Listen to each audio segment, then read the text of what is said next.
Alright, so I found this old video I made, and shit, I low-key miss my Jeep.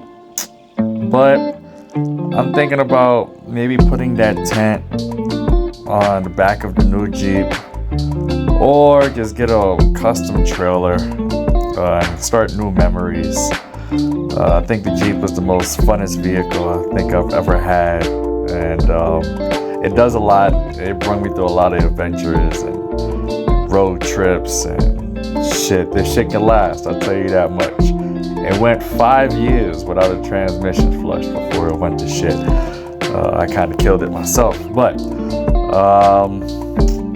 just I guess reliving memories with the Jeep.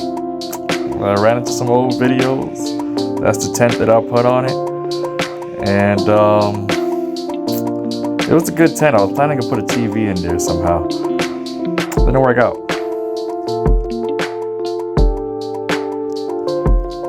I remember all the little details I put into this car. That's what made it so fucking special. Like customizing it, going online, searching for the things that really make it stick out, doing all the work myself with my own 2 hands. Got myself a little drone so I can kind of film the experience.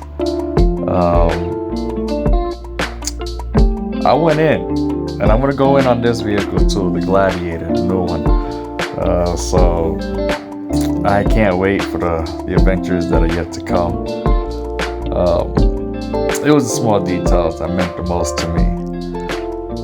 I put the LED lights in myself, because at nighttime in the wilderness, in the woods, you know, it gets dark. I'm not even gonna hold you. I had to sleep with a gun underneath my pillow because I didn't know what animals were outside. I didn't know how many times I'll have to shoot one. I didn't want to take no chances either. It's better to have and not need than need and not have. But whatever, right?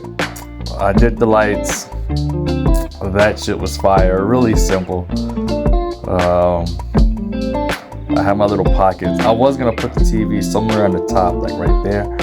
But then when I spoke to people, they said that the TV wouldn't handle like speed bumps. It wouldn't handle rain. There was more of a liability of installing a TV in the tent than an upgrade or a feature. So I said, fuck it.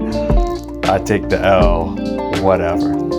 This was the apartments when I first joined the military, where I lived in. And then I left after I got shot. And then I came back to El Paso because I tried to live in PA. It wasn't working. Apparently there's some racist places in PA that still exist, Confederate and all. So I ended up coming back to El Paso, and I restarted exactly where I started the first time when I joined the military. It was a nice apartment. It had a beautiful view. It was the view that caught me. Like on the balcony, you can see all of El Paso. The lights light up like stars, and then you can watch the stars too. So this place I've always liked. This is before I rented a house. This is before I bought a house. This is where I started here in El Paso. This is where my adventure began. My journey before I got to where I'm at now. Parking was cool too. You know, everybody just parked in front of their own little apartment. You didn't have to fight for parking. So just never had an issue with parking.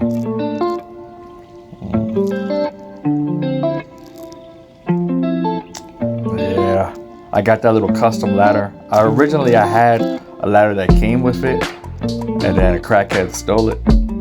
Well, that's a whole different story. We're not even gonna get into that. But I had to buy a new ladder for it. Apparently, if it's not bolted down to something, people steal shit. But that's everywhere you go, right? That's everywhere you go. So this is my apartment right here. Let's see if I can squeeze in through this door real quick. Measure that angle. Bow. Hold that. Oh, watch out. This was actually a fairly cheap apartment. I think it was like $864 that I was paying for this. Only El Paso got cheap shit like that. Amazing.